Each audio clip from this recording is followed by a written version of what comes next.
तो hey guys, आज की इस वीडियो में मैं आपको बताने वाला हूँ कि ट्रांसपोर्ट ऑफ CO2 के बारे में एक बहुत ही ईज़िली मैकेनिज़्म में ये होने वाला है, ठीक है।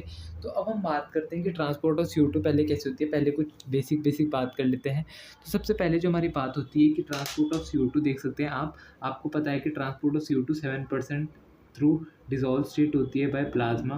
तो हम लिख देते हैं 7% इन डिज़ोल्व स्टेट, ठीक है। और आपको पता है कि 23% होती है एज कार्बामिनो हीमोग्लोबिन।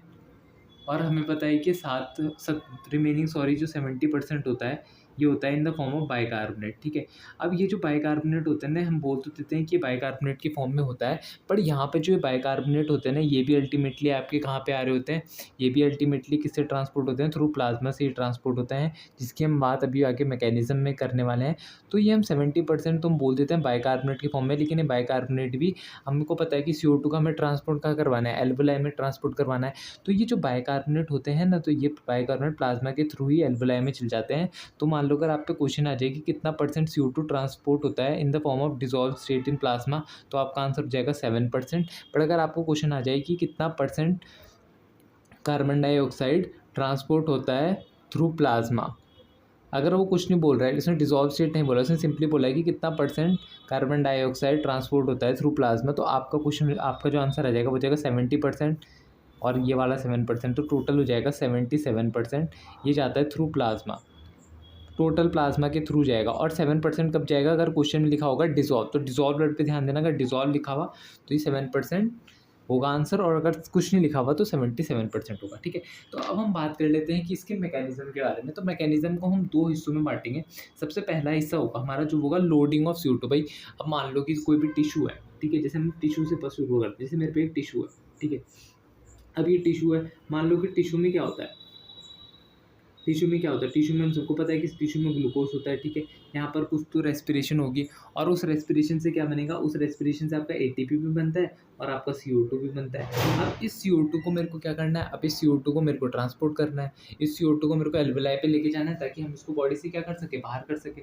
तो हम इसको कैसे करते हैं, ठीक है। अब हम वही सीखने वाले हैं। देखो, ये जो CO2 है, ये जो CO2 है मेरी, ये वाली जो CO2 है, ये 7% तो आपको पता है कि ये प्लाज्मा के थ्रू चल जाएगी, है ना, ठीक है। अब मान लो कि ये अपना एक RBC का मॉलिक्यूल है, ठीक है। ये अपना एक RBC का मॉलिक्यूल है,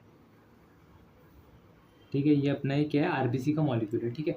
अब इस RBC के मॉलिक्यूल के अंदर क्या होगा, इस RBC के मॉलिक्यूल के अंदर देखो, ये टिश्यू है, ठीक है। तो टिश्यू को क्या चाहिए होती है, बताओ, टिश्यू को क्या चाहिए होती है, ऑक्सीजन चाहिए होती है, ऑक्सीजन चाहिए होती है। अब यहाँ पर ना इस RBC के पास एक HbO2 पहले से ही मौजूद रहेगा। अब ये HbO2 कैसे आया, क्या आएगा, अभी इतना समझो कि HbO2 होता है, ये कन्वर्ट हो जाएगा किसमें, इनटू HbCO2 में। क्यों कन्वर्ट होगा, क्योंकि यहाँ से जो CO2 निकलेगी, ये वाली इस HbO2 पे एक्ट करेगी। और कितनी CO2 एक्ट करती है, तो अपने को पता है कि CO2 कितना बनता है, ये कार्बामिनो हीमोग्लोबिन होता है, कार्बामिनो हीमोग्लोबिन, ठीक है। तो कार्बामिनो हीमोग्लोबिन अपने को पता है, इसको ही हम क्या बोल रहे होते हैं, कार्बामिनो हीमोग्लोबिन बोल रहे होते हैं। तो यानी कि ये जो CO2 होता है, ये कितना ट्रांसफर होगा, 23%। यानी कि 23% CO2 क्या होगा, ऑक्सी हीमोग्लोबिन के साथ रिएक्ट करेगा। और जब ये ऑक्सी हीमोग्लोबिन के साथ रिएक्ट करेगा, तो ये कितना बना देगा, ये HbCO2 बना देगा, ठीक है। HbCO2 बना देगा, जो कि होता है कार्बामिनो हीमोग्लोबिन। अब ये जो HbO2 यहाँ पे बनी है, ये कहाँ से आई होगी, ये आई होगी आपकी एल्वेलाई से आई होगी, ठीक है।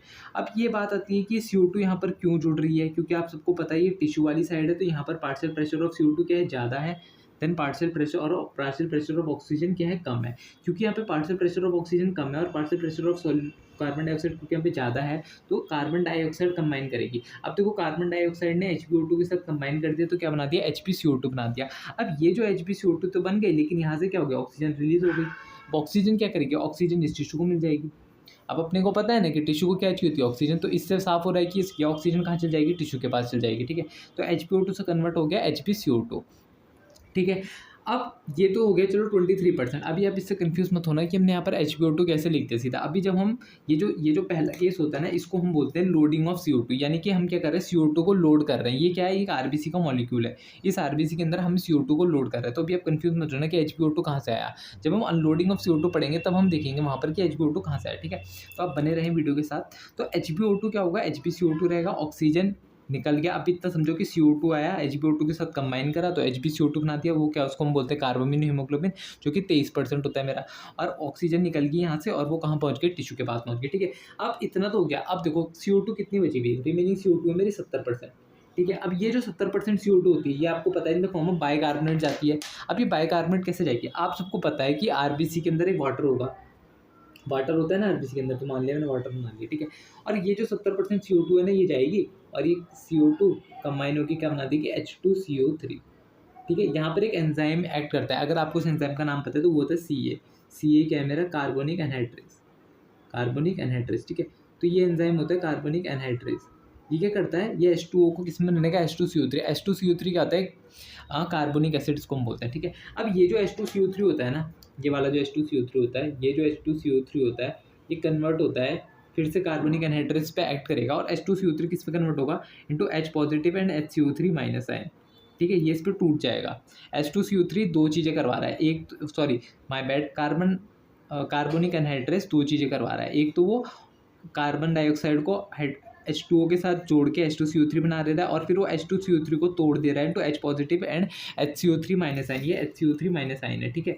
अब ये जो HCO3 माइनस आयन है ना, रुको यार दिख नहीं रहा, HCO3 माइनस आयन है, ठीक है। अब ये जो HCO3 माइनस आयन होता है ना, ये हमारा RBC से बाहर चल जाता है, तो HCO3 माइनस आयन बाहर चला गया। मैंने बोला था ना कि 70% जो बाइकार्बोनेट होते हैं वो भी जाते ही प्लाज्मा के थ्रू हैं, बट किस फॉर्म में जाते हैं, in the form of bicarbonate. Bicarbonate का मतलब ही क्या होता है, HCO3 माइनस होता है, ठीक है।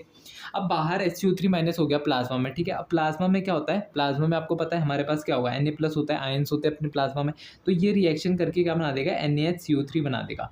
अब एक बात सुनो, यहाँ पर RBC के अंदर पहले सुनो, जब H2CO3 था, सिंपल H2CO3 था, तो आपको पता है कि कुछ यहाँ पे चार्ज वार्ज तो है नहीं भाई, सब न्यूट्रल है। अब देखो ये टूटा H positive and HCO3 minus में, अब जितना H2CO3 होगा उतना ही टूटेगा H पॉजिटिव और उतना ही टूटेगा HCO3 माइनस में, ठीक है। तो अब आपको भी पता है कि ये बात कि जब HCO3 माइनस अंदर बाहर चला गया तो अंदर क्या बन जाएगा, H+ बढ़ने लग जाएगा, अंदर बढ़ने लग जाएगा, बढ़ने लग जाएगा। अब RBC के अंदर क्या पोलैरिटी मेंटेन जाएगी, जो हम चाहते नहीं है। तो यहाँ से क्या होता है ना कि Cl माइनस आयन जो बाहर से प्रेजेंट होता है वो अंदर आने लग जाता है। अब ये जो Cl माइनस आयन अंदर आता है ना, इसको ही हम बोलते हैं क्लोराइड शिफ्ट। क्लोराइड की क्या हो गई, शिफ्टिंग हो गई, क्लोराइड की क्या हो गई, शिफ्टिंग हो गई, कि जो Cl माइनस आयन है वो क्या आने लग गया, अब अंदर को आने लग गया, ठीक है। अब ये Cl माइनस आयन अंदर को आने लग गए तो इसको हम क्लोराइड शिफ्टिंग बोलते हैं और इसी को हम बोलते हैं हैम्बर्गर इफेक्ट। ये बहुत इंपॉर्टेंट है, हैम्बर्गर इफेक्ट। ये शायद नीट में आपका क्वेश्चन आ भी चुका है हैम्बर्गर इफेक्ट्स पे, ठीक है। तो हैम्बर्गर इफेक्ट क्या होता है, क्लोराइड शिफ्टिंग होती है, Cl माइनस अंदर आ गया। तो अभी तक हमने सिर्फ इतना पढ़ा कि जो CO2 होता है ना, वो CO2 पहले तो यहाँ पर क्या होगा, ये क्या है, मेरी RBC है और ये क्या है, टिश्यू को क्या चाहिए होता है, ऑक्सीजन चाहिए होता है। तो 23% CO2 कंबाइन करेगी HbO2 के साथ, वो बना देगी HbCO2 और यहाँ से ऑक्सीजन जाएगी टिश्यू को, ठीक है। फिर हमने पढ़ा कि 23% के साथ ही हो गया, 7% तो अपने को प्लाज्मा में चलेगी। ये जो रिमेनिंग 70% है ना, ये रिमेनिंग 70% क्या होता है, RBC के अंदर H2O के साथ कंबाइन करते हैं और कौन से एंजाइम होता है, कार्बनिक एनहाइड्रेज, वो H2CO3 बना लेता है। फिर H2CO3 कन्वर्ट हो जाता है into H positive and HCO3 minus ion में कन्वर्ट हो जाता है कार्बनिक एनहाइड्रेज के नाम से। फिर HCO3 माइनस क्योंकि बाइकार्बोनेट बाहर चल जाता है प्लाज्मा में, जब ये प्लाज्मा में जाते हैं तो ये सोडियम के साथ कंबाइन करके क्या बना देता है, NaHCO3 बना देता है। अब यहाँ पर देखो H पॉजिटिव आयन अंदर कंसंट्रेशन H पॉजिटिव की बढ़ने लगी, तो इसको इलेक्ट्रिकली न्यूट्रल पोटेंशियल को बैलेंस करने के लिए बाहर से क्लोराइड आयन अंदर जाने लग जाता है, जिसको बोलते हैं Cl माइनस आयन अंदर जाने लग गए, तो इसको बोलते हैं क्लोराइड शिफ्टिंग और ये हो गया हैम्बर्गर इफेक्ट, ठीक है। अब यहाँ पर सिर्फ इतना ही नहीं होता, अब यहाँ पर ना एक और अच्छी चीज़ होती है जो मैं आपको बताता हूँ क्या होती है। अब आप देखो कि अब आप एक बात सुनो, ये कुछ 23% CO2 तो देखो कुछ परसेंट ऑफ ऑक्सीजन कैसे निकली, कुछ परसेंट ऑफ ऑक्सीजन निकली जब 23% ऑफ CO2 ने जब कुछ 23% ऑफ CO2 थी, उन्होंने HbO2 के साथ रिएक्शन करी, वो HbCO2 बन के रिमेनिंग ऑक्सीजन निकल के। अब यहाँ पर सिर्फ इतनी ऑक्सीजन थोड़ी होगी, यहाँ पे तो बहुत ज़्यादा HbO2 के मॉलिक्यूल हो गए। तो क्या होता है ना कि ये जो H+ आयन आप देख रहे हो ना, ये वाला H+ आयन, देखो ये वाला H+ आयन अभी ये करेगा, देखो HbO2 ऐसा तो है नहीं कि बहुत सारे HbO2 होते हैं, तो किसी और HbO2 के साथ ही कंबाइन कर देगा H+ आयन और ये बताइए क्या बना देगा, ये बना देगा HHB, ठीक है। अब ये HHB क्या होता है, इसको हम बोलते हैं हीमोग्लोबिनिक एसिड, हीमोग्लोबिनिक एसिड बोलते हैं, ठीक है। इसको हम बोलते हैं हीमोग्लोबिनिक एसिड, ठीक है, इसको बोलते हैं हीमोग्लोबिनिक एसिड। अब देखो यहाँ से भी आपको पता है कि H के साथ हीमोग्लोबिन जुड़ा तो ऑक्सीजन निकला होगा बाहर, तो यहाँ से भी ऑक्सीजन निकलेगी और ये भी कहाँ चली जाएगी, टिश्यू को मिल जाने लग जाएगी, उसके रेस्पिरेशन के लिए यूज़फुल हो जाएगी। तो ऑक्सीजन निकलने के 2 तरीके होते हैं, या तो ऑक्सी हीमोग्लोबिन, बता देखो दोनों में ऑक्सी हीमोग्लोबिन तो यूज़ हो रहा है, पर देखो मोड डिफरेंट है। एक में CO2 डायरेक्टली आके जुड़ जा रही है ऑक्सी हीमोग्लोबिन से, तो H कार्बामिनो हीमोग्लोबिन में जा रहा है और ऑक्सीजन बाहर आ जा रहा है। एक में क्या हो रहा है, एक में जो H+ आयन बच गए, जो H2CO3 से जो H+ आयन निकल गए थे, वो H+ आयन HbO2 में कंबाइन होते हैं और HHB बना देते हैं हीमोग्लोबिनिक एसिड। अब एक बात बोलो कि देखो HbO2 ना यहाँ पर किसकी तरह एक्ट करता है, बफर की तरह एक्ट करता है, मेरा बफर की तरह एक्ट करता है। ये बफर की तरह क्यों एक्ट करता है, क्योंकि देखो ये pH चेंज ही नहीं होने दे रहा है। ये H+ आयन, देखो H+ आयन रिस्पॉन्सिबल होता है pH चेंज के लिए, तो आप मानेंगे। तो ये जो HbO2 है ना, H+ आयन के साथ कंबाइन करके HHB बना दे रहा है, तो pH चेंज करने नहीं दे रहा है, तो pH चेंज करने नहीं दे रहा है, इसलिए हमने इसको क्या बोल दिया, एक बफर बोल दिया। ठीक है, तो इतनी बात क्लियर है कि इसको क्विकली समराइज कर लेते हैं। तो CO2 किस में जाता है, HbO2 के साथ कंबाइन करता है, तो क्या बनाता है, HbCO2 बनाता है, कार्बामिनो हीमोग्लोबिन। अब ये RBC का मॉलिक्यूल जाएगा एल्वोलाई साइड में, तो हम एल्वोलाई वाला पार्ट भी देख लेंगे, ठीक है। और ये क्या होता है, HbO2 कंबाइन करता है, तो ऑक्सीजन इसको यहाँ पर मिल गई, फिर H2 के साथ कंबाइन करता है CO2 के साथ, तो H2CO3 बन जाता है कार्बोनिक एनहाइड्रेस। फिर H2CO3 कार्बोनिक एनहाइड्रेस की प्रेजेंस में टूटता है H+ HCO3- में, HCO3- बाहर जाता है, वो सोडियम के साथ कंबाइन कर देता है किसमें, NaCO3। तो हमने जो बात बोली थी कि थ्रू प्लाज्मा जाता है, बाइकार्बोनेट भी कहाँ जाता है, थ्रू प्लाज्मा, तो बाहर क्या है, प्लाज्मा है। तो अल्टीमेटली देखो बाइकार्बोनेट कहाँ गया, बाहर ही तो आया, HCO3- बाहर तो आया, तभी तो मैंने बोला था कि थ्रू प्लाज्मा जाएगा, है ना। फिर ये होता है, फिर ये H+ आयन किसे HbO2 के साथ दोबारा मिलेगा, तो ये क्या बना देगा, HHB बना देगा, इसको मैंने बोला हीमोग्लोबिनिक एसिड। अब यहाँ से HbO2 जब H+ आयन के साथ कंबाइन किया, तो क्या ऑक्सीजन बाहर निकल गई, बिल्कुल निकल गई। देखो H+ यहाँ पे था और HHB बन गया, तो ऑक्सीजन बाहर निकली, वो भी कहाँ चली गई, टिश्यू के साइड चली गई। तो अल्टीमेटली हमने क्या करा, टिश्यू का ऑक्सीजन का ट्रांसपोर्ट करवा दिया। अब ऑक्सीजन का तो ट्रांसपोर्ट करवा दिया, लेकिन हमें किसका अल्टीमेटली ट्रांसपोर्ट, हमें तो CO2 का ट्रांसपोर्ट करवाना था। तो CO2 का ट्रांसपोर्ट करवाने के लिए हमने सारा CO2 कहाँ भर दिया, RBC के अंदर, देखो कुछ प्लाज्मा में भर दिया, देखो HbCO2 भरती है, ठीक है। अब हम चलते हैं सीधा एल्वोलर साइड पे। जब ये RBC मॉलिक्यूल पूरा एल्वोलर साइड पे पहुंच जाएगा, तो हम वहाँ चलते हैं, ठीक है। तो चलते हैं एल्वोलर साइड पे। तो चलिए गाइस, हम आ चुके हैं एल्वोलर साइड पे, और मान लो कि अपनी एक ये एल्वोलाई है, ठीक है। अब अपनी एक ये एल्वोलाई है, अब हम क्या करेंगे कि हमने जितना भी पीछे पढ़ा ना, आप चाहे तो उसका एक स्क्रीनशॉट ले लें या उसको कहीं पे लिख लें, तो हमने जितना भी पीछे पढ़ा ना, अब हम हमारी क्या बन गई थी। अगर मैं यहाँ पर एक रफ आपको साइड में दिखा दूँ, मान लो ये वाली, मैं यहाँ पर एक छोटा सा, ये मैं आपको छोटा सा एक बॉक्स बता रहा हूँ यहाँ पर, ये मैं समझने कि एल्वोलाई का पार्ट है। मैं जस्ट आपको ये बता रहा हूँ कि हमने जो हमारा टिश्यू वाली साइड पे था, वो हमने क्या क्या कर लिया था। टिश्यू वाली साइड पे हमने मैं सिर्फ रिएक्शन वाला पार्ट लिखूँगा, ठीक है। तो टिश्यू वाले पार्ट पे हमें पता है कि HbO2 के साथ कंबाइन करके CO2 ने HbCO2 बना दिया था। यहाँ से ऑक्सीजन निकल गई थी, जो कहाँ पे मिल गई थी, टिश्यू को मिल गई थी, ठीक है। ये वाला पार्ट क्लियर होगा। उसके बाद देखना, एक पार्ट ये था जहाँ पे HbCO2 मेरे को मिल गई थी। एक पार्ट ये था कि प्लाज्मा में बाहर की तरफ, मान लो अगर ये प्लाज्मा है, ठीक है, और दूसरी पार्ट ये था कि जो वो था क्या, HB था, वो सॉरी क्या था, HbO2 था, सॉरी HbO2 था, उसमें H+ आयन जुड़ गए थे, H+ आयन जुड़ गए थे, और उन्होंने क्या बना दिया था, HHB बना दिया था, जो कि एक हीमोग्लोबिनिक एसिड होता है, ठीक है।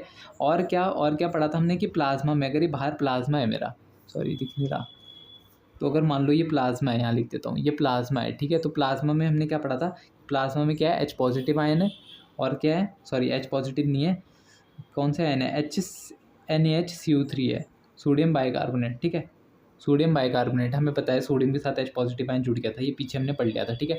अब यहाँ पर क्या करना है, यहाँ पर आपको जस्ट उसका रिवर्स कर देना है। रिवर्स इन द सेंस, देखो यहाँ पर HbCO2 था, अब ये हम पहुँच गए एल्वोलाई साइड में। एल्वोलाई साइड में क्या होता है, पार्शियल प्रेशर ऑफ ऑक्सीजन, ये हमने पहले का पढ़ा था, ठीक है। तो ये हो सकता है अभी अगर आप सीधा भी देखो तो आपको समझ ना आए, तो ये बहुत पहले मैंने डिटेल में बताया कि ये कैसे कैसे पार्ट हो गया, ठीक है।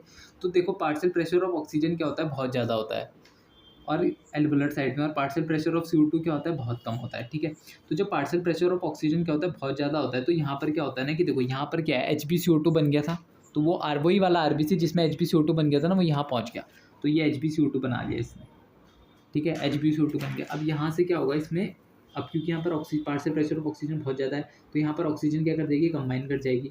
यहाँ से अपने मान लेते हैं यहाँ पे ऑक्सीजन, आपको पता है कि RBC कितना % ऑक्सीजन कंबाइन करता है, बहुत ज़्यादा % ऑक्सीजन, लगभग मैक्सिमम RBC के थ्रू होता है। तो यहाँ पर ऑक्सीजन कंबाइन कर गया और इसने क्या बना लिया, HbO2 बना लिया, ठीक है। अब ये HbO2 यहाँ पे बना लेगा, तो देखो यहाँ से क्या CO2 बाहर नहीं आ जाएगी तुम्हारी, और ये क्या था, कार्बामिनो हीमोग्लोबिन तो था, कार्ब अमीनो हीमो, मैं शॉर्ट फॉर्म में लिखता हूँ C for carb amino, HB for haemoglobin, ठीक है। तो ये हो जाएगा कार्ब अमीनो हीमोग्लोबिन। तो देखो यहाँ से O2 निकल गया, अब ये HbO2 बन गया ना। अब देखो ये HbO2 बन गया और ये CO2 बन गया। अब ये कितना परसेंट CO2 निकला, चलो खुद बताओ ये CO2 कितना परसेंट होगा। तो मेरे ख्याल से तो 23% होगा। क्यों? क्योंकि 23% ही कंबाइन किया था, 23% ही जाता है ना कार्ब अमीनो हीमोग्लोबिन से। अगर आपको फर्स्ट स्टेप देखना है तो फर्स्ट स्टेप देखो कि वहाँ पर हमने HbCO2 में 23% का कॉम्बिनेशन करवाया था HbO2 में, तो 23% ही बना होगा। तो यहाँ से कितना परसेंट निकला, 23% निकला, ठीक है।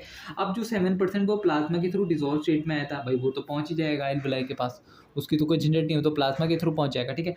अब दिक्कत उसकी है बाइकार्बोनेट आयंस की, ठीक है। अब देखो प्लाज्मा में मेरे पास क्या है, मान लो ये पूरा प्लाज्मा है, ये प्लाज्मा है, ठीक है, लेट्स से ये पूरा प्लाज्मा है, ठीक है। तो प्लाज्मा में मेरे पास आपको पता है NaHCO3 है, ठीक है। पहले हम लिख देते हैं हमारे पास क्या क्या है, हम पे NaHCO3 तो को बाहर है, ठीक है। तो NaHCO3 पहले टूटेगा, किस में टूटेगा, Na प्लस HCO3 माइनस में टूट जाएगा, ठीक है। अब ये जो Na प्लस CO3 टूटेगा, ठीक है। अब यहाँ पर आओ, यहाँ पर आओ, यहाँ पर क्या होता है, यहाँ पर देखो, यहाँ पर अपने पास वो था एक NaHCO3 था, एक ये हो गया। यहाँ पर ना सबसे पहले इसको समझो कि ये जो हीमोग्लोबिनिक एसिड है, ये हीमोग्लोबिनिक एसिड है, इसको लो पहले, इसको लो, आ जाओ बेटा। हीमोग्लोबिनिक एसिड आया, हीमोग्लोबिनिक एसिड, ये ना टूट जाता है, क्या कर जाता है, टूट जाता है। किस में टूटता है, HbO2 में प्लस H पॉजिटिव है, ये अपने ओरिजिनल स्टेट में टूट जाता है। अब ये आप बोलोगे कि यहाँ पर ये ऑक्सीजन कैसे आता है, टूटता नहीं है, सॉरी, यहाँ की जो ऑक्सीजन होती है ना वो इस पर एक्ट करती है, सॉरी माय बैड, टूटता नहीं है। ऑक्सीजन जो यहाँ की होती है ना O2, क्योंकि यहाँ पर आपको पता है कि एल्वुलर साइड में O2 निकलेगा, तो ये O2 इसके साथ कंबाइन करती है HHB के साथ, तो ये HbO2 बनाती है और H पॉजिटिव निकालती है। अच्छा, इसको हीमोग्लोबिनिक एसिड बोलते हैं। इसको हमने ये किसकी तरह एक्ट कर रहा होता है, ये एक एसिड की तरह एक्ट कर रहा है, बताओ, क्योंकि ये क्या दे रहा है, H पॉजिटिव आयन देता है, हमें पता है जो H पॉजिटिव, तो ये किसकी तरह एक्ट करता है, ये स्ट्रॉन्ग एसिड की तरह एक्ट करता है, ठीक है। अब यहाँ पे देखो, यहाँ पर H पॉजिटिव आयन निकल के बाहर, ठीक है, निकल के। अब देखो अंदर आपको पता है कि अंदर Cl माइनस भी थे, आपको पता है क्लोराइड शिफ्ट होती है, हैमबर्गर शिफ्ट होती है, ठीक है, तो Cl माइनस भी थे अंदर, ठीक है। अब देखो Na प्लस और HCO3 माइनस है। अब ये जो HCO3 माइनस है ना, ये अंदर आएगा, मान लो यहाँ पर आ गया अंदर, HCO3 माइनस अंदर आ गया, ठीक है। अब ये जो HCO3 माइनस आयन है ना, यह अंदर आया और इसने देखा कि यहाँ पर H पॉजिटिव ऑलरेडी है और नेगेटिव और पॉजिटिव मिल गए और उन्होंने बाइकार्बोनेट आयन बना, सॉरी कार्बोनिक एसिड में दोबारा बन गए। याद रखो ये ऐसे ही टूटा था, तो ये वापस ऐसे जुड़ गया। और ये H पॉजिटिव का सोर्स क्या है, ये H पॉजिटिव का सोर्स है आपका हीमोग्लोबिनिक एसिड, जो किसके साथ कंबाइन कर गया था, ऑक्सीजन के साथ, क्योंकि यहाँ पर पार्शियल प्रेशर ऑफ ऑक्सीजन बहुत ज़्यादा है, तो ऑक्सीजन गैस के साथ कंबाइन कर गया, इसने क्या बना दिया, HbO2 बना दिया और H पॉजिटिव आयन बना दिया। हाँ, तो ये H2CO3 बन गया, ठीक है। अब आपको पता है कि H2CO3 क्या हो जाएगा, ये टूट जाएगा, किस में टूटेगा, H2 और CO2 में टूट जाएगा। अच्छा एक बात बताओ, अच्छा एक बात हो गई यहाँ पर, जब ये HCO3 आयन अंदर जाएगा और इस H पॉजिटिव के साथ करेगा तो ये H2CO3 बन जाएगा, ठीक है। और ये जो Cl आयन होता है ना, ये जो ये वाला Cl आयन होता है, ये जैसे HCO3 आयन जैसे अंदर जाता है ना, ये बाहर आने लग जाता है। तो ये Cl आयन जब बाहर आता है तो इसको हम बोलते हैं reverse chloride shift, reverse chloride shift, ठीक है। इसको हम क्या बोल रहे होते हैं, रिवर्स क्लोराइड शिफ्ट बोल रहे होते हैं, ठीक है। तो ये रिवर्स क्लोराइड शिफ्ट हो गया, ठीक है।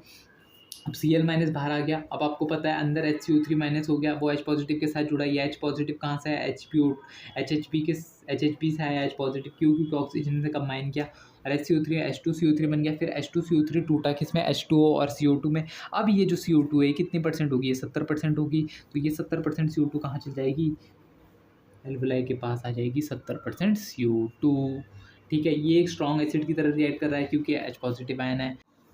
तो गाइस अब आपको क्लियर हो चुका होगा कि HbO2 यहाँ पर बन गया। देखो इसने ऑक्सीजन के साथ कंबाइन करी HbCO2 के साथ, तो इसने क्या बना दिया, HbO2 बना दिया। यहाँ पर भी हमारे पास क्या बन गया, HbO2 बन गया। तो अब ये HbO2 दोबारा कहाँ चल जाएगा, ये HbO2 चल जाएगा अपना टिश्यू वाली साइड पे, और ये टिश्यू वाली साइड पे चल जाएगा तो फिर से वही प्रोसेस बिगिन हो जाएगा जो क्या था, जो मैंने आपको फर्स्ट स्टेप में बताया था ना कि वो HbO2 कहाँ से आया, तो आपको पता लग गया होगा कि वो HbO2 कहाँ से आया। तो फाइनली गाइस इस वीडियो में इतना ही। इस वीडियो में मैंने आपको ट्रांसपोर्ट ऑफ गैसेस बताया। आई होप आपको ये पढ़ के अच्छा लगा होगा, और वीडियो कैसी लगी कमेंट बॉक्स में ज़रूर बताना। और इसको पढ़ने के बाद इसका एक स्क्रीनशॉट ले लेना, या तो इसके आप नोटबुक में नोट्स बना लेना, और कोशिश करना इस वीडियो को देखने के बाद इसे एक बार खुद से ऐसी बना के देखना, ठीक है। चलिए मिलते हैं नेक्स्ट वीडियो में। Good luck guys in your preparation.